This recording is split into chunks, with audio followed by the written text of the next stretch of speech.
The Department of Public Safety has launched a $3 million grant program to reimburse first responder agencies for overtime costs incurred during their response to the mass shooting in Lewiston on October 25, 2023. The funding, part of the state's 2024-2025 supplemental budget, will cover expenses related to the initial emergency response and the 49-hour manhunt that concluded with the discovery of the suspect's body on October 27th.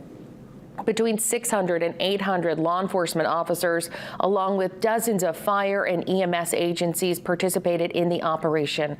Priority for reimbursement will be given to overtime costs incurred in the first hours of the crisis. Agencies eligible for the grant can attend an informational session on November 25th. Applications are due by December 9th.